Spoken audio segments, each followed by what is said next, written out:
जी, अस्सलाम वालेकुम।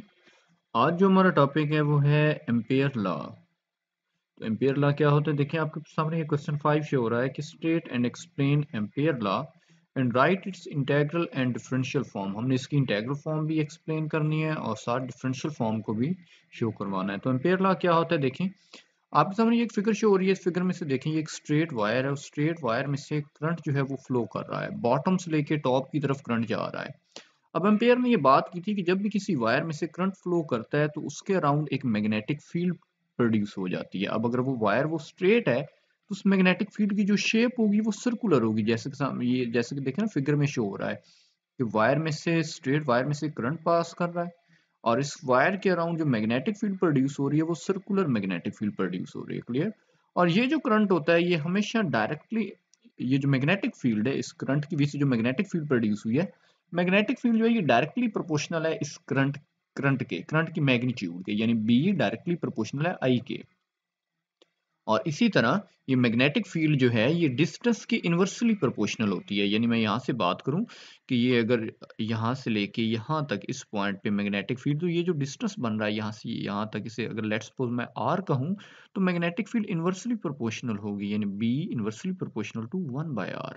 तो एम्पेयर ने यही बात की थी कि अगर वायर में से करंट पास करता है तो उसके अराउंड क्या प्रोड्यूस होती है? Magnetic field. और अगर वो स्ट्रेट वायर है तो उसके अराउंड सर्कुलर मैग्नेटिक फील्ड होगी। अच्छा, अब मैग्नेटिक फील्ड जो है ये एक वेक्टर क्वांटिटी है। अब इसकी मैग्नीट्यूड भी होती है और डायरेक्शन भी होती है। तो इसकी डायरेक्शन कैसे डिटरमिन कर सकते हैं? ये देखें, डायरेक्शन ऑफ मैग्नेटिक फील्ड। तो इसी फिगर में देखें तो यहाँ पे आपको देखें एक ये राइट हैंड शो करवाया गया है कि मैग्नेटिक फील्ड की जो डायरेक्शन है वो हम राइट हैंड रूल यूज करते हैं, राइट हैंड रूल। और राइट हैंड रूल के अकॉर्डिंग देखें इस वायर को ग्रैस्प करें, ग्रैस्प इस तरह से करें कि जो थंब है वो अपवर्ड हो और ये जो फिंगर है ये कर्ल्ड हो रही है। यहाँ पे देखिए फिंगर क्या हो रही है? कर्ल्ड हो रही है। तो इरेक्टेड थंब जो है, इरेक्टेड थंब मीन के सीधा थंब जो है, इरेक्टेड थंब वो डायरेक्शन ऑफ करंट को रिप्रेजेंट करेगा और ये जो कर्ल्ड फिंगर्स हैं ये डायरेक्शन ऑफ मैग्नेटिक फील्ड को। तो जब करंट जो है अगर वो बॉटम से टॉप की तरफ जाए, बॉटम से टॉप की तरफ, तो थंब अपवर्ड करंट को शो कर रहा है और ये जो कर्ल्ड फिंगर्स हैं ये एंटी क्लॉकवाइज करंट को रिप्रेजेंट कर रही है। ये देखिए यहाँ पे फिगर में कि एंटी क्लॉकवाइज डायरेक्शन में जो है ये मैग्नेटिक फील्ड प्रोड्यूस हो रही है। आगे देखें, आगे एक्सप्लेनेशन देखें तो इसकी एक्सप्लेनेशन क्या है। हम एक स्ट्रेट कंडक्टर कंसीडर करते हैं। ये इस फिगर में देखें कि एक स्ट्रेट कंडक्टर है, इसमें से करंट जो है वो फ्लो कर रहा है और मैग्नेटिक फील्ड इस करंट की वजह से इस कंडक्टर के अराउंड जनरेट हो रही है। क्लियर? अब ये जो मैग्नेटिक फील्ड है, मैग्नेटिक फील्ड इन दो फैक्टर्स पर डिपेंड कर रही है। एक तो अमाउंट ऑफ करंट पर और एक डिस्टेंस की इन्वर्सली प्रोपोर्शनल है। हम सपोज करते हैं कि ये कोई पॉइंट पी है। इस फिगर में देखें कि एक पॉइंट पी है और इस पॉइंट पी पर हम मैग्नेटिक फील्ड को एवेलुएट करना चाहते हैं। पॉइंट पी पर इस मैग्नेटिक फील्ड को एवेलुएट करना चाहते हैं तो यहाँ पर हमने ये एक टेंजेंट ड्रॉ किया हुआ है। देखिए तो हमने कहा कि मैग्नेटिक फील्ड दो फैक्टर्स पर डिपेंड कर रही है। जैसे कि ये देखें बी डायरेक्टली प्रोपोर्शनल है आई के, करंट के, और बी इनवर्सली प्रोपोर्शनल है 1/r के। तो हम इन दोनों को कंबाइन करते हैं तो हमारे पास ये रिलेशन बन गया B B proportional B proportional to 1/r। और प्रोपोर्शनलिटी अगर कांस्टेंट को हम रिमूव करें, इस प्रोपोर्शनलिटी सिंबल को मैं रिमूव करूं तो मुझे कांस्टेंट लगाना पड़ेगा और इस कांस्टेंट की जो वैल्यू है यहाँ पर वो म्यू नॉट बाय 2 पाई है। म्यू नॉट बाय 2 पाई, इसको प्रोपोर्शनलिटी कांस्टेंट कहा गया और उसमें जो म्यू नॉट है इसे परमेबिलिटी ऑफ फ्री स्पेस कहा गया है, परमेबिलिटी ऑफ फ्री स्पेस। और इसकी जो वैल्यू होती है ये देखिए 4 पाई multiply by 10⁻⁷ weber per ampere metre.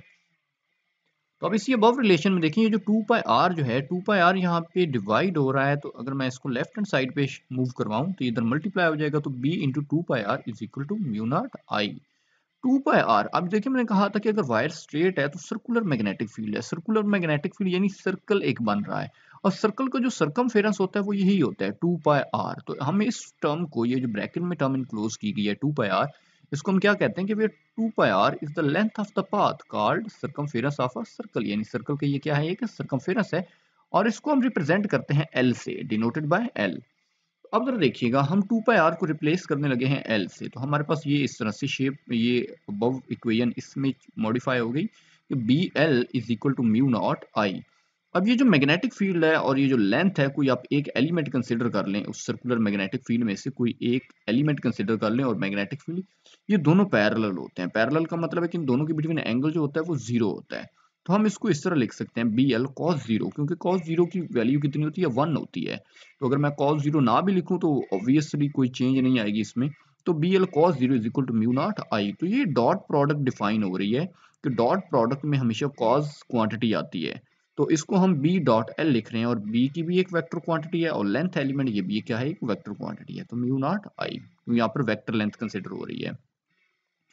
तो ये देखें, अब हम, ये एक वायर है आपके सामने कि इस वायर में से ये करंट पास कर रहा है और इसकी वजह से क्या प्रोड्यूस हो रही है, मैग्नेटिक फील्ड प्रोड्यूस हो रही है इस लॉन्ग स्ट्रेट वायर में से। क्लियर। और हम किसी पॉइंट पर हम मैग्नेटिक फील्ड फाइंड करना चाहते हैं, तो हमने क्या करना है कि एम्पेयर लॉ कहता है कि आप एक एम्पेरियन लूप ड्रॉ करें। जिस तरह गॉसेस लॉ है, गॉसेस लॉ कहता है कि आपने इलेक्ट्रिक फील्ड इंटेंसिटी फाइंड करनी है जिस पॉइंट पर भी, तो आपको एक गॉसियन सरफेस या एक इमेजिनरी सरफेस कंसिडर करनी होगी।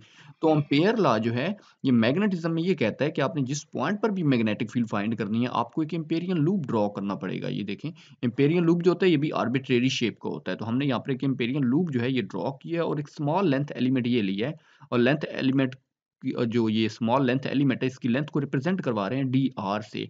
और यहाँ पर जो मैग्नेटिक फील्ड है और लेंथ एलिमेंट है ये देख लें, दोनों क्या है, आपस में पैरेलल में है। तो ये एक मैंने स्मॉल लेंथ एलिमेंट लिया है, और अगर मैं इस पूरे एम्पेरियन लूप पर ये प्रोडक्ट लिखूं, ये जो प्रोडक्ट है बी डॉट डी आर, तो मुझे क्या लेना पड़ेगा, इंटेग्रल लेना पड़ेगा, मुझे इंटीग्रेट करना होगा। तो बी डॉट डी आर और इंटेग्रल ले लूं तो वो पूरे जो पूरा लूप है, पूरे लूप को हम फिर इंक्लूड कर रहे होंगे। तो ये देखें B dot D R is equal to वही म्यू नॉट आई।